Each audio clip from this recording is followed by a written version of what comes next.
This is the Agribusiness Report. I'm Tony St. James. We're joined today by Ethan Lane. Ethan is Vice President, Government Affairs, National Cattlemen's Beef Association, headquartered in Washington, D.C. Ethan, great to see you. Great to be with you. Okay, it's no way around this. This is really, I guess, the elephant in the room. The fact that nothing is quite back to normal yet, especially in D.C. Nothing is ever really normal in DC, but we are at kind of that closing sprint before a presidential election, which always is one of the most fluid times in Washington D.C. You always have a lot of obligations and priorities that need to be accomplished by the end of September. You know, typically this time of year we're talking about a spending bill or spending authority expiring. It's been many years since we've done a full appropriations process, but typically this time of year we're talking about a continuing resolution, and that's certainly the case this year. We have a bill moving forward that would fund the government through December 11th.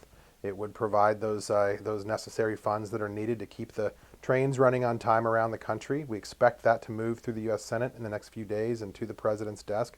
That takes the pressure off of those members of Congress to let them go home and run for Congress again, which is what they're all kind of itching to do this time of year. But none of them want to go home and do that until they're able to say they've completed the business of the American people.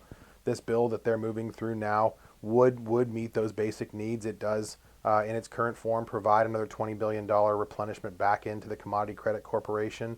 It does extend authority for the livestock mandatory reporting program on into December. Obviously, that is a really important function. We need that data for that ongoing cattle markets and price discovery conversation that we've been having in the industry. So it does check those boxes and takes a little bit of the pressure off so we can get through this election cycle, let the dust settle a little bit, and then get back to business here in Washington.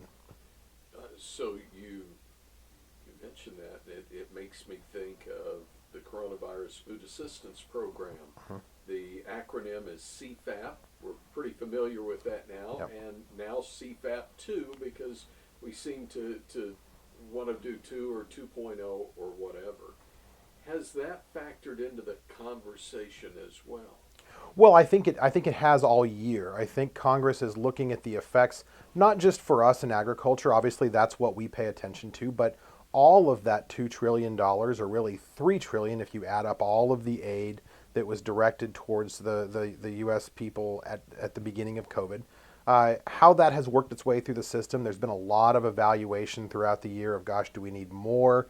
Do we need another package? Obviously, we've heard a lot about another 2 or 3 trillion and whether or not that's needed. I think a lot of the more fiscal conservative members of Congress have been sort of wanting to see if there was enough in that first package to get us through this and get back to some kind of normal posture.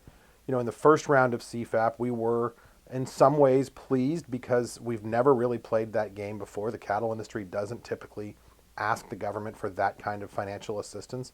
I don't foresee us really going back to that being a new place for us to exist moving forward either. You know, I mean, I think we'd rather use that political capital here in Washington to keep the government out of our business, to make sure that we're not being overregulated, to make sure that our producers do have a clear pathway to build the business that they want to have.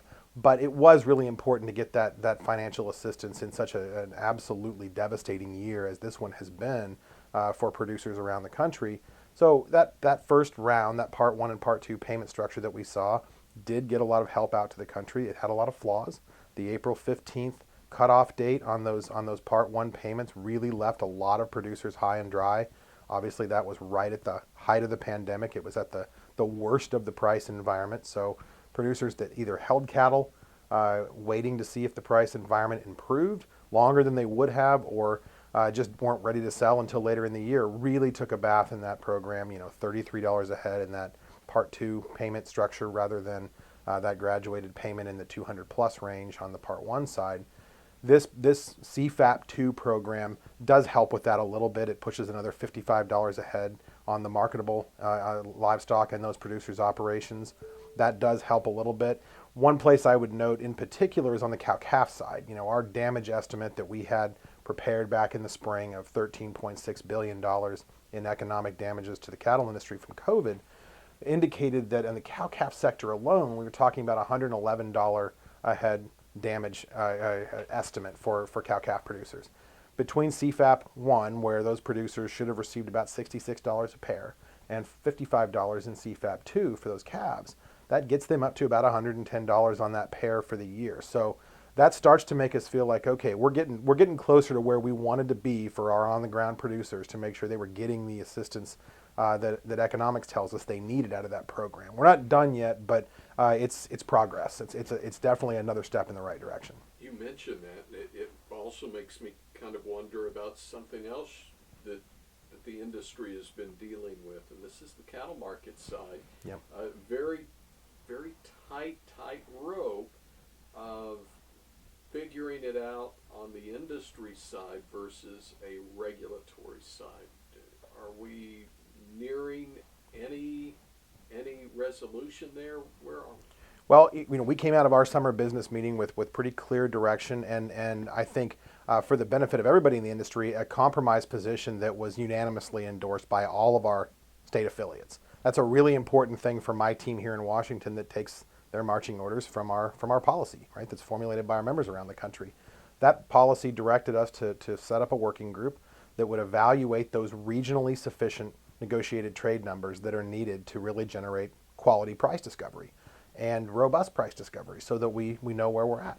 That group is working now. We think they're going to have a work product out the door here in a few short days. Their deadline in that policy was October 1st. We understand they are going to meet that deadline. Those are producer members from across the country that represent all different factions in this conversation. So you have the mandatory trade crowd that's really been pushing for that, involved in that, and you have the producers that are from those parts of the country that don't do much negotiated trade, all trying to figure out some common ground there. It's been a really interesting conversation to watch. We're making a lot of progress.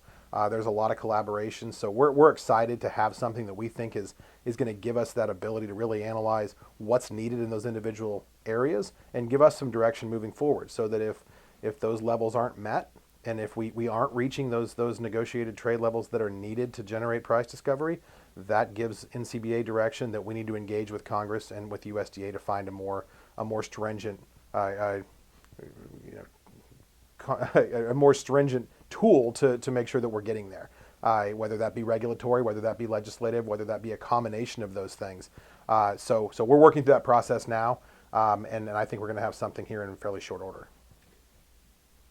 Hope I'm not out of line to suggest this, but as I just sit back as an observer and watch, this may or may not be the way Ethan would do it or how some other individual would do it. It seems as though the solution is coming from the grassroots, and NCBA is taking that direction either way, and we'll run with it. Is that a safe assumption? Well, that's not just an assumption. That's how NCBA works. We don't sit here in our office in Washington and dream up how we're going to spend our time. We take our marching orders from the country. We take our marching orders from producers around the country, whether it's the product of the USA issue that we've been working on that was generated at the grassroots level from our affiliates in Oregon.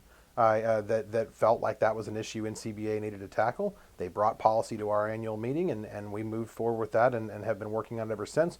This cattle market issue is another good example of that. That is the grassroots in this country telling us, as members of NCBA, this is what we want to see out of you. And I think without that, we really would have a hard time figuring out where we need to be to really be meeting the needs of producers around the country. We need that collaboration. We need that direction. And quite frankly, we need the debate. We need producers that produce cattle and make money in this industry in different ways, depending on where they are in the country and where they are in the value chain, telling us, I need this. Okay, let's get it worked out and let's figure out what we can put together that'll give my team here in DC some direction to go implement it and put some wins on the board. So the next question is obvious. How do they do that? How do they bring that information to you? It starts at the grassroots level. It starts at those county cattlemen's meetings. A couple of my team and I were down in Southern Virginia last week meeting with producers, and we've been doing this around the country for the last few months in small groups and just having conversations. Most of them not NCBA members, and that's where those policy discussions really start. they start at a county cattlemen's meeting. They start as somebody who keeps hammering on an idea until they sell it to their neighbors, and then that gets brought to the state affiliate meeting where it's debated and put into a policy format and sent to the national meeting, sent to NCBA's summer business meeting or to our annual convention, where it's debated by all of these states. Everyone gets a chance to weigh in. Everyone gets a chance to put their mark on it, and then we put it to a vote and send it to DC if it's passed for us to implement. And that to us, is really the basis of what we do around here. And you're right. We can all have our different opinions on one issue or another, but the nature of this job and the nature of working in this role for NCBA is that those positions take a back seat to implementing what our members tell us they want to see us achieve here in Washington. And at the end of the day, my team here likes to win first and foremost. Give us a task, and that's what we want to go do is tackle that and put a win on the board. That's why they do what they do. We want to keep up with NCBA online. Where do we go? NCBA.org, and then for the policy side, policy.ncba.org will mainline you to the website that focuses on what we do here in the Washington, D.C. office. Great to see you. Always good to see you. All the best.